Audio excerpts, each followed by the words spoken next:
ప్రతిరోజు నడిరాత్రిలో చేస్తావా స్నానాలు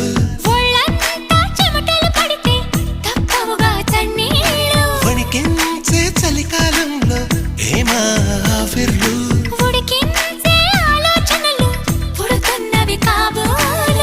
ఇంటిదిగా వేడక్కే ఊహలు రేపిందెవరు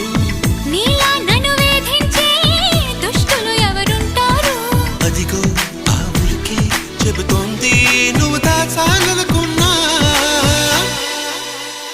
దీన్ని లవ్ లవ్ పడిపోవడం అంటున్నా